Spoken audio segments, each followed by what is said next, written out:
1 minute.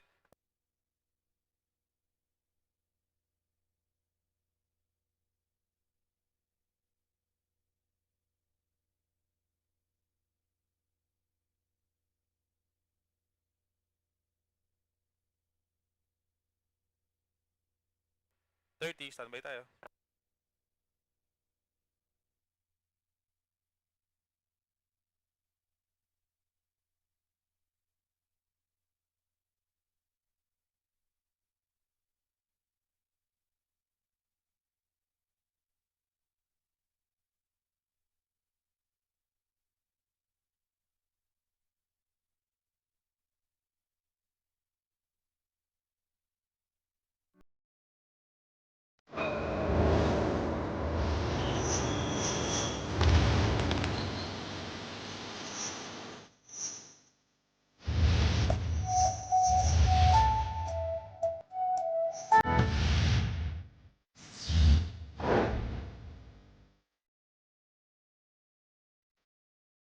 Good morning. It is March 4, Tuesday, coming to you live from Rome, the seat of the papacy. This is One News special coverage, and my name is Gretchen Ho, bringing you Morning Matters, because wherever you are, mornings matter. Let's get to the stories that matter today. Pope Francis suffered 2 episodes of acute respiratory insufficiency. Stay tuned as we provide updates live from the Vatican. New PCO Secretary J. Ruiz faces scrutiny for alleged ties to a company that secured a million peso government contracts. The heat index in the country is expected to reach dangerous levels today. Several local government units already announced the suspension of classes last night. And let's get to know more about our news kapatid, Ces Oreña-Drilon. It is the 18th day of the Pope's battle against double pneumonia, and doctors report that they had to place the pontiff back on a mechanical ventilator just to allow him to breathe. Now, this appears to be a reversal of yesterday's improvements in the Pope's health when doctors removed him from the non-invasive ventilator. In a late-night Monday bulletin in Rome, the Vatican said that the Pope suffered acute respiratory failure twice yesterday morning. Acute respiratory failure is a serious condition where a patient's lungs are unable to get enough oxygen to the bloodstream. Filipino doctor Dex Macalintal helps us further understand Pope Francis' condition. Acute respiratory failure kasi, nangyayari yan kapag hindi nagagawa ng lungs natin yung kanyang trabaho, which is to release enough oxygen into the blood. So, hindi nagkakaroon ng tamang gas exchange. At ito ay dulot maaari, gawa nga po noong pagkakaroon nila ng pagkakaroon ng mucus, pagkakaroon ng pagbabara doon sa daanan ng hangin. Doctors in the Vatican say this is due to the heavy buildup of mucus in his bronchial tubes, possibly as a result of pneumonia.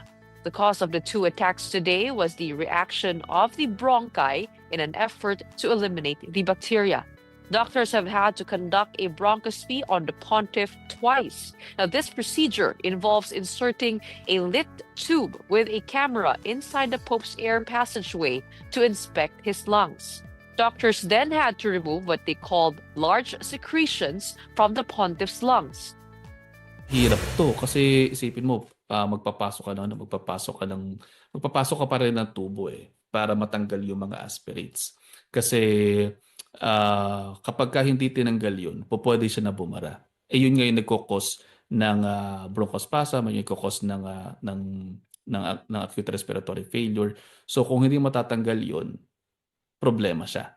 So mahirap yung pinagdadaanan. Kung ako yung Santo Papa, wala ako sa kalagayan na ngayon, pero mahirap, masakit, no? Yung mararamdaman, very very uncomfortable. After the entire procedure, the Pope was placed back on a non-invasive mechanical ventilator to help him breathe. The Vatican says that the Pope's situation remains complex and further crises are possible. A recent survey shows that majority of voters will vote for bets who advocate agriculture development and food security. The survey also showed that 3 of the top 10 concerns of Filipinos have something to do with gut issues like poverty and hunger and controlling prices of basic goods. In an interview with The Big Story, Agriculture Chief Francisco Tiu Laurel assured Filipinos that we are food secure. The main reason for declaring the food emergency natin, especially on rice, is because yung presyo ay extraordinary, number one. Number two is punong-puno rin ang mga warehouses ng NFA ng bigas, and we have to move this out as soon as possible kasi para makabili tayo ng mga bagong stocks sa mga aanihin ng ating mga farmers ngayong harvest season.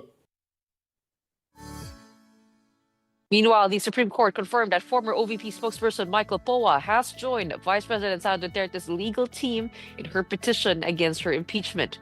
On March 3, the Supreme Court's Office of the Spokesperson announced that Poa filed his entry of appearance as Duterte's co-counsel. He cited constitutional concerns raised by the petition as his reason for joining. Duterte is challenging the constitutionality of her impeachment and has asked the Supreme Court to block the Senate from proceeding with the case. It can be recalled that Poa resigned as Duterte's spokesperson in November 2024 amid scrutiny over her office's confidential funds. In weather, the easterlies affect most parts of the country, and with this, scattered rains are expected over Bicol region, Caraga, Quezon, as well as Marinduque, Romblon, Samar, Leyte, and Davao Oriental. Metro Manila may also experience isolated rains and thunderstorms. Now, despite that, some areas are expected to experience high heat index. Dagupan City, Iba, Subic, Calapan, Cotabato City may register 40 degrees Celsius and higher today. With this, the Teachers Dignity Coalition calls for a unified class suspension scheme. They said the safety of all students and school personnel of the entire Metro Manila must be ensured. Speaking of weather, if it is both rainy and hot in the Philippines, here it is about to become spring, but it does feel a little bit like winter. Don't go away. We'll bring you more stories right after the break.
Welcome back. You're still with us here on Morning Matters on One News. PCO Secretary Jay Ruiz is under fire over his alleged connection to a company that bagged government contracts worth millions.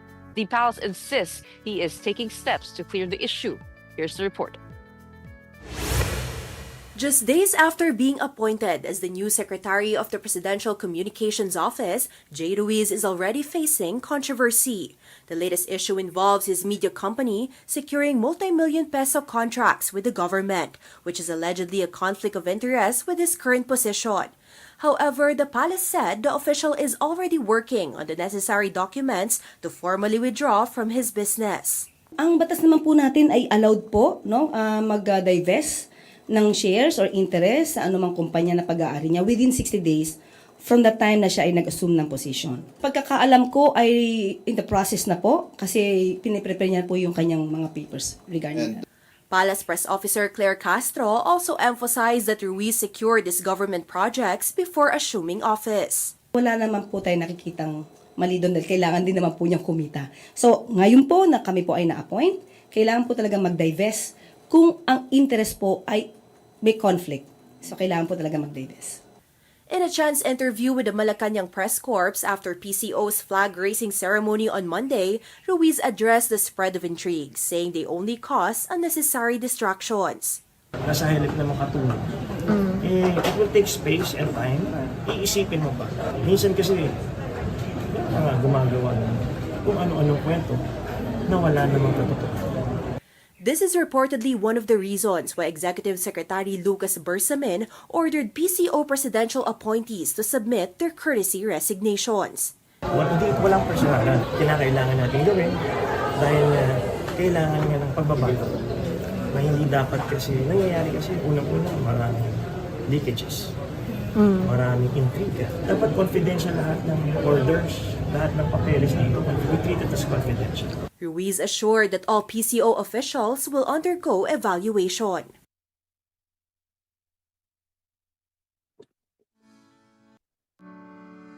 The Justice Department is set to review existing cyber libel and other cyber laws. Secretary Boy Remulla said this aims to bolster efforts against the spread of misinformation online. Remulla made the announcement in response to questions about potential legal action against those disseminating false information. He noted that there is no specific timeline for filing cases as each instance requires thorough evaluation. The DOJ chief also defended the review against criticisms of conflict of interest, insisting it does not target specific individuals or groups. Malacanang will investigate reports that the PNP and some local government units received donations from Chinese nationals accused of espionage. Presidential Communications Office Undersecretary Claire Castro said donations must be examined to ensure they were not given with ulterior motive. She also confirmed that Malacanang will look into possible links between top PNP officials and suspected Chinese criminals. A Reuters report said 4 Chinese men linked to the Chinese Communist Party donated cash and vehicles to police and a local government unit. The Manila local government confirmed receiving 10 motorcycles to clarify that the donation process was transparent. Hindi po yan pababayaan ng Pangulo. Talaga po kapag ganyan ang balita at nakarating sa atin yan, kailangan po talagang imbestigahan yan. Hindi po ito dapat palampasin. More on world news. Philippine ambassador to the U.S., Jose Manuel Romualdez, believes the country's ties with the U.S. will remain unaffected under a Trump administration despite foreign policy shifts. Recently, President Donald Trump and Ukraine President Volodymyr Zelensky had a tense exchange at the Oval Office over the ongoing Russia-Ukraine war. Romualdez said Trump's goal is to establish a peace agreement between the two nations, emphasizing the need to consider both sides and their intentions. The Philippines also hopes for an end to the war as its global impact continues to be felt.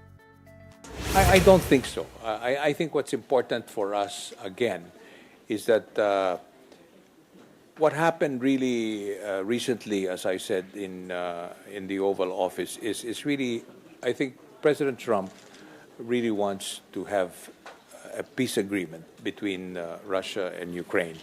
And being a deal maker, as Secretary Rubio described it, he sees this opportunity, definitely would like to see all of this resolved at the soonest possible time. It's something that, as I said, will keep many of us awake because it can very well affect our part of the world down the road. When we return, we spoke with our newest kapatid here on One News, and she is none other than Ces Oreña-Drilon. Let's have more of that when Morning Matters returns.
Honored to have today on Morning Matters our newest kapatid, one of the top journalists in the country, my former boss.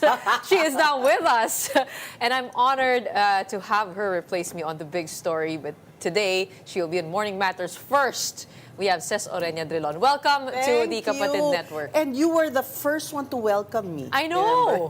What an honor. Thank you. to It have is you. mine. It is mine also. Okay, so my first question is, Okay. what made you come back? Ah. Did you miss the news? Actually, no. Do you know that I have tuned off from... I see naman updates now and then, but I'm not really like before. You live, breathe the news. But I thought I could, in the past, as a reporter, parang wala kang plano sa buhay because you know, if you plan something, all these plans will be upset because something might happen. And Like the daily grind. yes. You never know what's going to You come. never know, an earthquake may happen. So there's no use planning. Yes, that was my thinking before. Or parang wala kang intention masyado. Wala. Kung ano yung mangyari, mangyayari. But I thought that because, you know, I'm in my third act. To quote Jane Fonda, may intention ako. I want to be able to use this platform for an advocacy. Aside from, you know, of course, doing the news and doing interviews, my advocacy is sustainability. So I want to have content around that advocacy. Okay, That's before we really- go yeah. to that Yeah. I know, but part. that's really, what you said, that's what, your question was, why did I join? So meron akong ulterior motive. Good naman. I will admit good naman. it. But you also said in your Facebook post that this was a huge commitment. It is. And you're back on the daily grind. You could Yeah. have chosen to take on a weekly show or a current affairs show Yeah. or a segment, but you took on the daily news grind. Yeah. So Why? is there unfinished business there? You know, let's rewind to my last daily show was Bandila, which was in 2017. It was my choice to leave. And I guess I felt a little like I was reneging on my duty somehow. In fact, when Pat Evangelista published her book, she had something written there. Like, something like, you know, silence is, or if you don't do anything, you kind of... Allow the oppressor Yes. to continue on. Yes. Thank you for finishing my sentence. So I did you feel a fe- little guilt. Not, Why? What made you leave Bandila? I could not take introducing a president swearing on air. I felt it was normal. And because it's a straight newscast, I couldn't really make a face or say something. It's not right. Teka, 2017, so meaning 2 years mo lang natiis. Oo. Grabe. At saka I wanted to leave my comfort zone, actually. Okay. I wanted to have experience in digital. So I moved to digital. But that was exactly yeah. the point where things were turning to that space. Yes. And ABS-CBN, our old network, was scrambling to keep up, you know, at that time. Because we were all focused on terrestrial then. Content was there. We were all silos doing our own thing, you know. So I thought I wanted to try it out on digital. But are you ready now to open your mind again to the world of news? I mean, Well, I guess, yeah. There Actually, is the Duterte versus the Marcoses. We have the impeachment trial. For a journalist, it's actually there's so much happening. It's exciting. we have a lot of stories to tell. Is that Yes. also what made you come back? I think it's not so much about the story. I think, yun na nga, I want to be able to share my knowledge, my experience, I guess. Put some perspective. I'm not, ayoko namang magbuhat ng Doon bangko. sa Bahala na. Doon sa big matignan. story. Doon sa big Oo, story. oo. Kasi nga nakaka-excite dahil yung format ng big story. I came from there. Yes. Di ba? There's a lot of banter. Yeah. There's a lot of, sharing of putting your thoughts in there. Yes. Like kung ano man yung inside information na nakuha ninyo. That space provides for the opportunity. Yeah. So it's exciting. Oo. Anong klaseng Ces Oreña-Drilon ang makikita namin sa Act 3.0? 4 na ata. Ay, 4 na. Hindi. Nang The Big Story. Yung akin ay Act 3. Okay. I don't know. It's just, let's see. Kasi in ABS-CBN, most of the news that you did was straight news, right? Parang hindi ka talagang I did allowed Were you allowed to weigh in on issues, like give your take? Not so much. Not so much. And I veered away from that actually. Like I didn't do radio where you really reveal your On purpose. position. On purpose. Yes. I did radio briefly. But it's also how the way you ask the questions. It kind of reveals your Biases. Yeah. Pero Yeah. sa ngayon, sa mundo ngayon, parang Yeah. hindi Exactly. na rin, there's no use pretending that you Yeah. don't have biases. Gusto rin ng audience na malaman you being Yung- authentic or yeah. truthful to Yeah. where you're coming from. No, I agree. No? I agree. And I guess, As long as it's still based on the truth, based on what you know is closest to siguro the gusto kong truth. tanungin, mga away ka ba? Hindi naman! Hoy, baka walang mag-guest. Pambira ka. Hindi, excited No, kami. hindi mga away. It's just that parang don't let them get off easily. Okay. If you know they're obfuscating or Yes. avoiding, you try to not pin them down, but really reveal the truth or their position, di ba?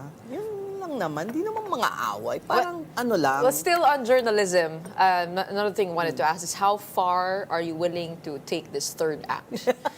What if our boss, Patrick Paes, our news chief, sends you out to do a story? Basta naman Game it's pa rin. interesting. Talaga? Oo.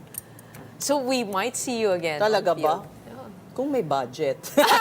Yun ang tanong. Ang ganda. Ang galing. No, I meant budget with Bago clue. pa lang kayo, pero ang bilis nyo. I really actually wanna go Oo, out. talaga. Yeah, but not every day naman like Mas before. gusto nyo ba sa labas, sa Really? field? Yes. Talaga? Oo. Like, what were, At saka what mas were the- maganda ako sa Oo. labas kesa sa studio. Pag natural light ako. Siyempre, kilala namin kayo bilang isa sa pinakamatatapang na journo sa industriya. What were some of the most memorable coverages? Alam mo, I believe, hindi naman, ang matapang, hindi naman nasusukat yan sasabak ka ba sa Sa delikado. gera, O, oo. correct. Yung pwede rin ang tapang naman ay kaya mo bang questionin ang isang may malaking katungkulan? Kaya mo bang, can you challenge people in authority? And it's really our job, di ba, as a fourth estate na bantayan sila para sa taong bayan. Pero ma'am says, Kailangan yun matapang ka kasi pagka merong, di ba, may mga katungkulan, ang tendency, you're very respectful. I mean, you can still be respectful, but put them, in their place? not put them in their place, but Put them rather... on the spot? Yes. But after what happened to us at ABS-CBN, Exactly. That, I think, is the challenge before media now. Medyo may takot. Di ba? May prior restraint na.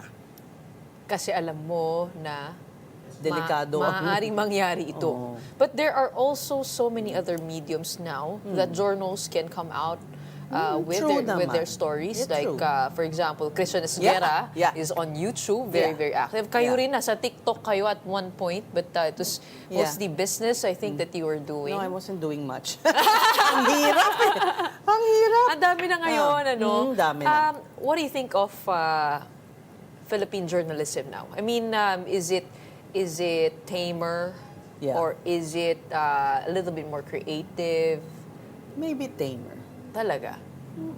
Bakit? Ang daming pwedeng gawing storya pero hindi ginagawa. Ano yung mga story na parang, gusto ko gawin yan?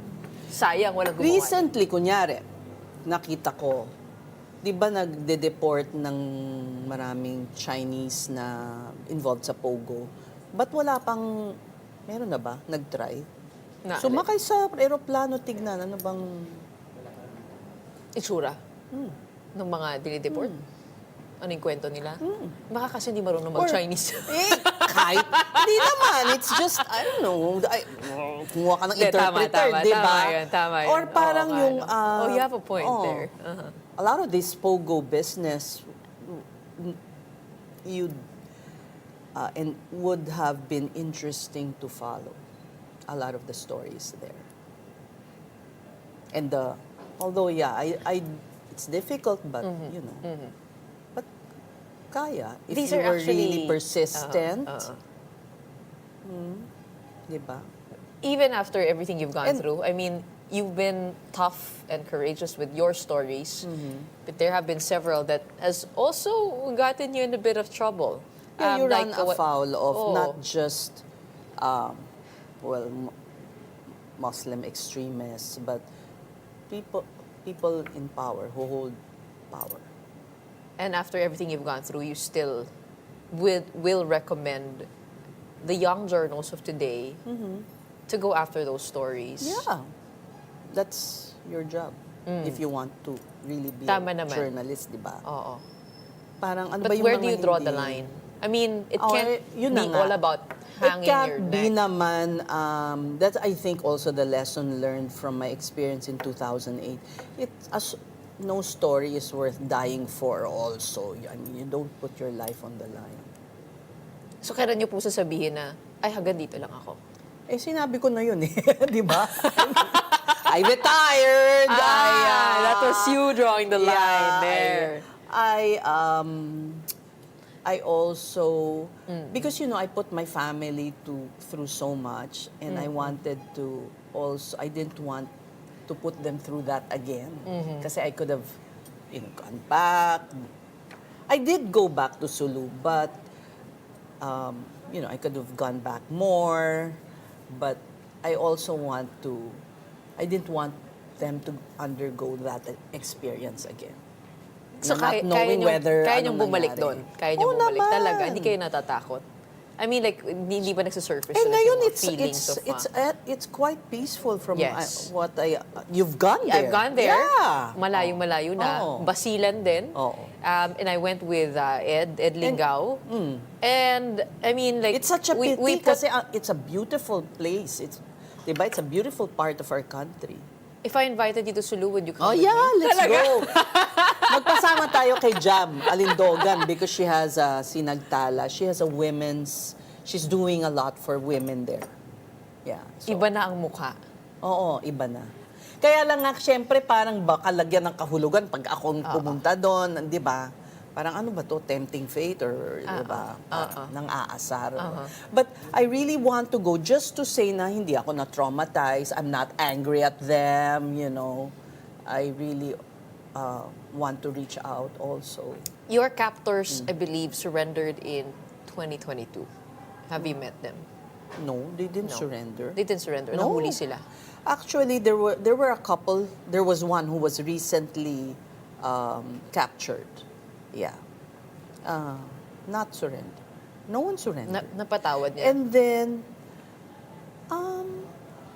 naintindihan ko rin naman yung ginagawa nila eh. Kasi when you talk to them, you understand that all these centuries of oppression, it's carried from generation to generation, the feeling of that this is your land, and then, you're mired in poverty, etc. To the point na parang ayaw mo parang it was just the most natural thing to do to get a gun and, rebel. Parang gano'n. Sabi ko, magtanim na lang kayo ng kape. Ang sarap ng kape. Ganon talaga. It was one of the best things during Ang sarap ng kape sa kape, Sulu. di ba? O kaya, Ang sarap din ng prutas. exactly. Ba't di nyo na lang ipaglaban yung fishing rights ninyo? I mean, do livelihood instead of fighting the government. It could have been unimaginable then, but I mean now seeing peace Yeah. in that area. Yeah. Para sa akin kasi first timer ako doon eh. So iba yung appreciation nyo. Pero matagal na ako nagko-cover doon since meron pa akong picture na bata pa si Isabel. Ganun eh. 1987, 1986, yeah. Meron ba kayong storyang niregret nyo? I mean, sana hindi ko to nilabas. Sana hindi ko to ginawa. Sana hindi ko to sinuyod.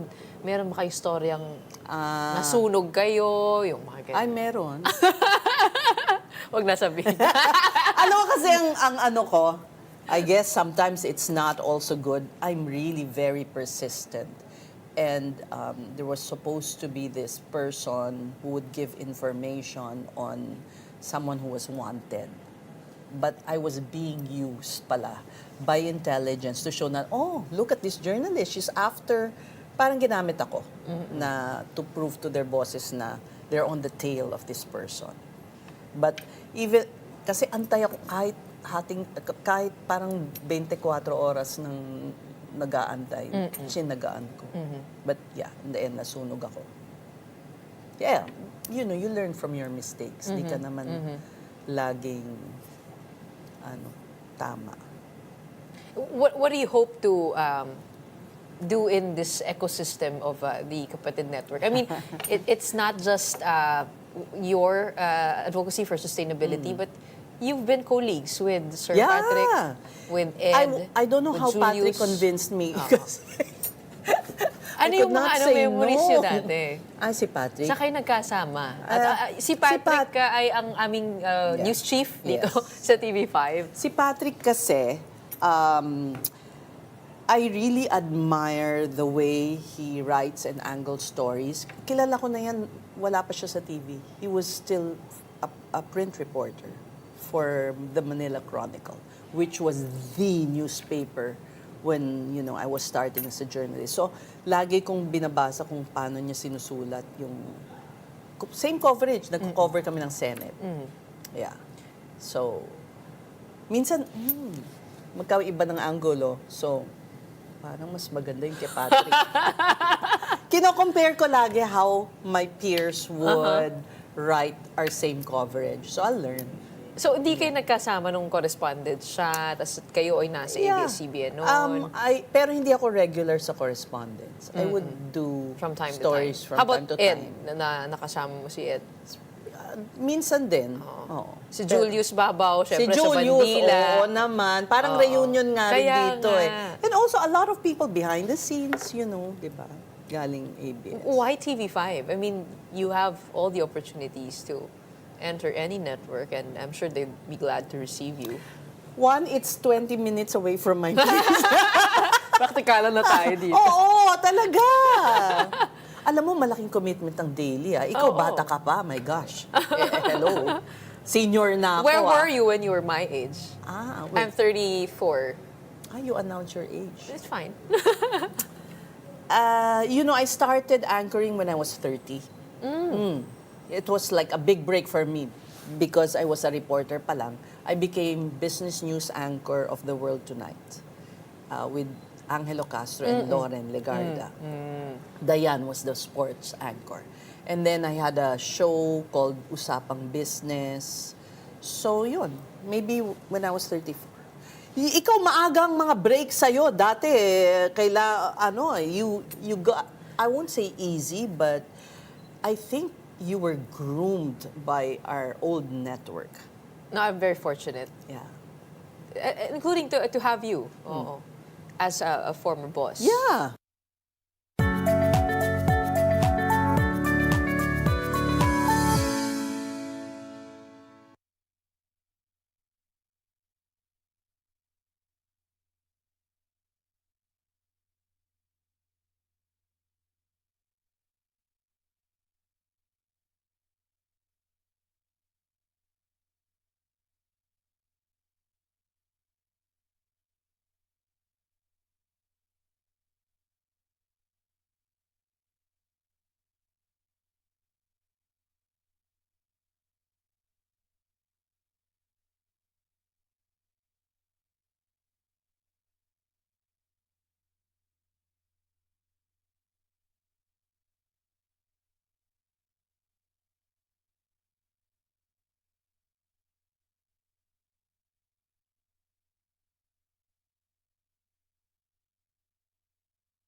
right now, we see other broadcasters. They are visible in many other Yes. platforms. It's Yes. not just one. Yes. Do you think that's the way to go? I mean, I think it's good.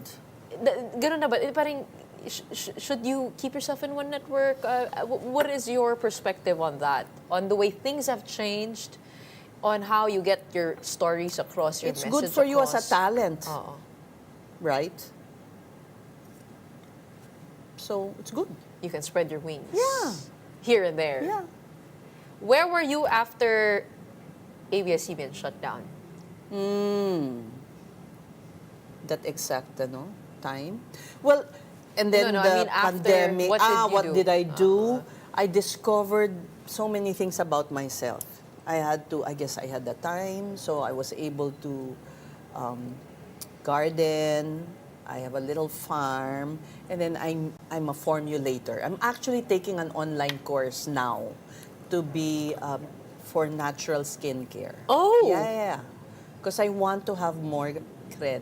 I want to have credibility. Hindi lang porke ginawa ko tong produktong to at sinasabi kong magaling siya. Parang iba rin yung nag-aaral ka, di ba? So iba ito, di It's ba an gumagawa online ka ng course. sage? I mean, Yes, iba pa to sa mga... yung sage na, Yeah, this ano, one I want to usok. make formulations talaga for the skin, for still using plants and, nature. lumalabas na yung pagkakikay ninyo, ah. Eh, syempre, parte naman yun. Syempre, di ba? Oo, but you also have a stone house. Rammed earth. Rammed earth. Rammed earth. Oo. Yeah. Kasi nga, the pandemic opened my eyes to the damage that we are doing to the planet. Because during the pandemic, I never saw the skies bluer from my condo. Ngayon, the sky is always gray, it's always so polluted. Because we stopped going out, we stopped, polluting the environment because we were stuck at home.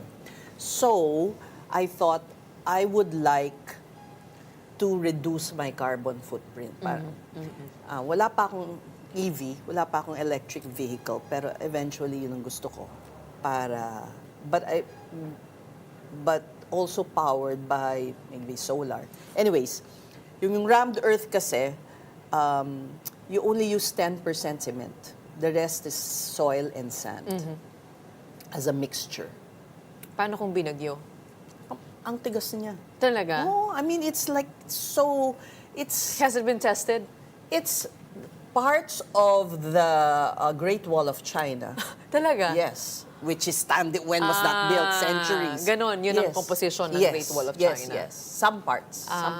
And also, it's an ancient way of building, actually. What's your vision for your farm?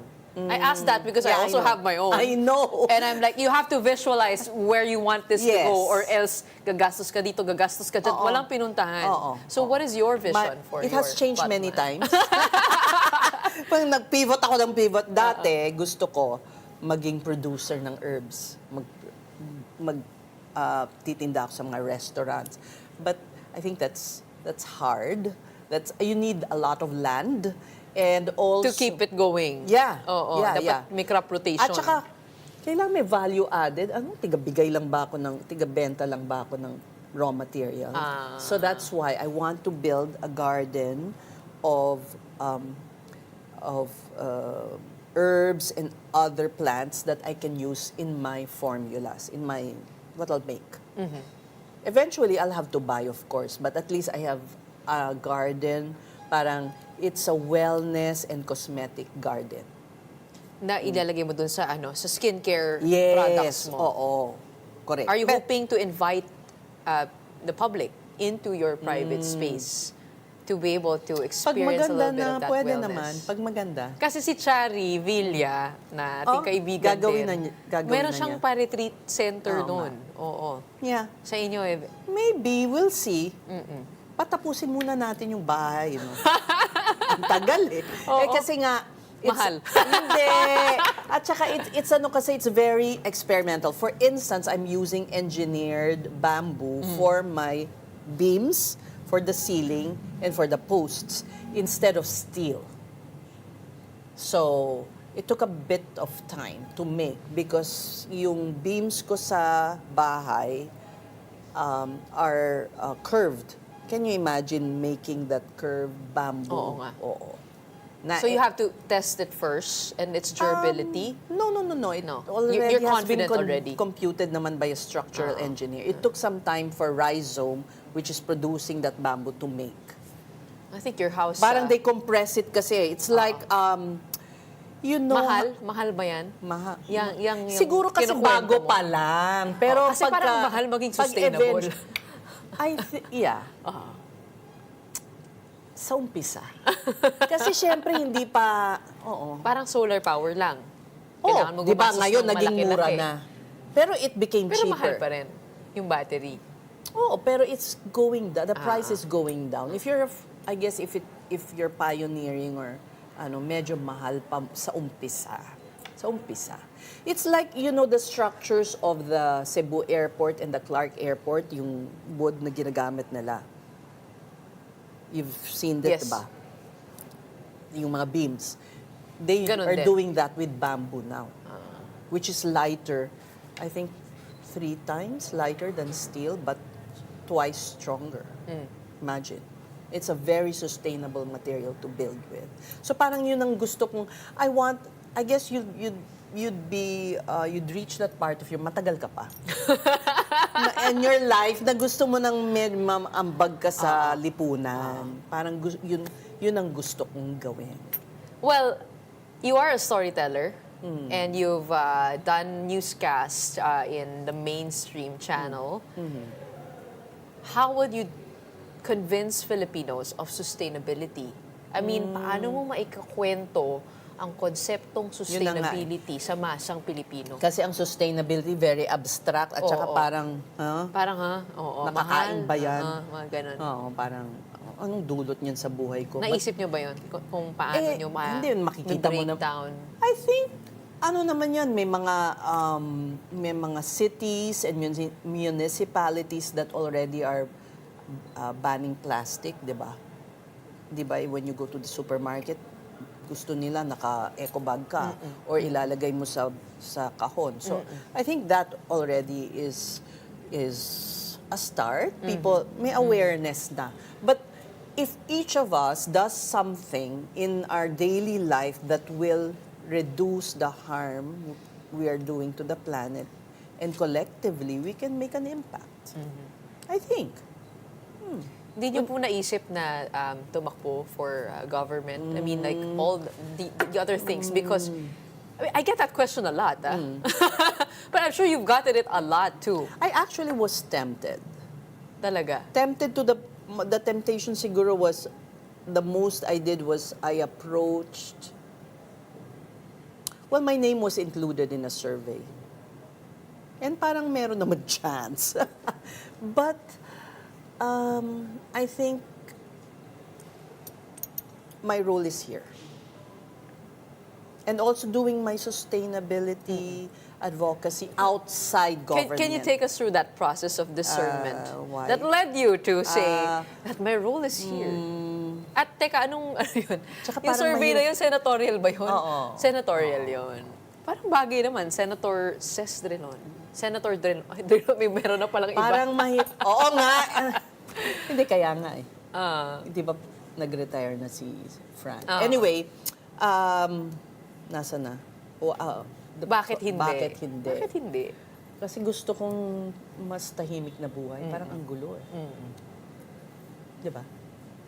Tapos bumalik po kayo sa mundo ng pagbabalita. Hindi naman kasing gulo. Sabagay, tama naman. Di ba? Try to make sense na lang of the world of politics, of what politicians are telling us. I guess it's better than being the actual politician. It's hard when you're, I don't know, I think it will be the difficulty siguro, okay, if you're, the decision was, I might be thrust into positions where, you know, you would have to compromise and your principles. And you say, sabi nga nila, di ba, ang public service is or politics is Sa the lahat. act of compromising because it's not just your point of Yeah. view, but also Yeah. to consider the other. Yeah. Yeah. But it's not just You'll have to bend. It's not just You'll about have opinions. to maybe bend some of your What are beliefs. some of your non-negotiables? I mean, kahit dito sa mundo natin Meron din. marami. I mean, decision points. Hindi ka naman maglalabas ng hindi katotohanan. Paano Isa kung yun. may lumapit po sa inyo na sinabing mag-endorse kayo nitong politiko? Hindi. I've never endorsed them. I did. But I was no longer active. You know. So, now that I'm with One News. babalik na. Oh, syempre. Babalik hindi na. Oo. Naalala Hindi ko. nawawala yun sa ating mundo. Kasi, Na ano? Yun nga. Kasi kahit ako, na marami nang nag-alok Oh, sa so akin. would you? I wouldn't because I'm here. Yeah, but And that's clear maybe to when me. you're a little older, you might. Because? You've been there, done that. Di ba? You might want to explore other avenues. And I do know you have your advocacies also. Di ba? The politics is not for me. Really? You know na? For sure, huwag ka magsalita ng Hindi ko rin tapos. kaya. Huwag ka mag-period. Okay, Oh, yeah. puntahan natin itong question na ayaw nyo kanina. Ano? Anong legacy? Parang naman. Sige, ganito na lang. Kasi sabi nyo, gusto nyo magturo, gusto nyo mag-give back. Anong gusto nyong ituro sa mga katulad ko, sa mga younger journalists out there? I think one is we have to be more conscious about the way we're living our life na kunyari, even when we buy things, kailangan mo ba talaga yan? Parang, alam ko, it's hard kasi ako, oh my God, I collect things. So, I have to really consciously be more conscious about how I live. Yeah. So, yun ang gusto nyo ituro sa mga colleagues? Alam mo, maybe some will say dito sa Pilipinas, we're one of the most vulnerable to the climate crisis, but the climate crisis, the most damage that's being done to the earth is really from the Western world, di ba? Tayo lang yung nagsasuffer. Pero kung tutuusin, yung contribution natin siguro sa carbon emissions is so small compared to China, the US, and other countries. But then, it doesn't mean that hindi tayo, dahil mahirap lang tayo or what, hindi tayo magigising sa katotohanan, you know, that we have to do something. So, you're living a very simple life. I'm trying, not yet. Kasi I'm yung not mga yet super there. simple nag-uulit-ulit ng damit. Oo, isa Meron na yun. lang, may ganun kayo. Dati, parang hindi pwedeng wala kang bago. Sa atin Parang- kasi kailangan, I mean, we're seen on TV Yeah, every day, yeah, right? yeah. But But you minsan can nagigilty rin ako kasi pag sinuot mo na to, ilang beses mo lang pwedeng suotin, kailangan meron ka na namang bago. Oo. Kaya may sponsors, di ba? Okay, you are a Lola now. Yes. Yes, you are a Lola. Yeah. Okay, we I know have so much.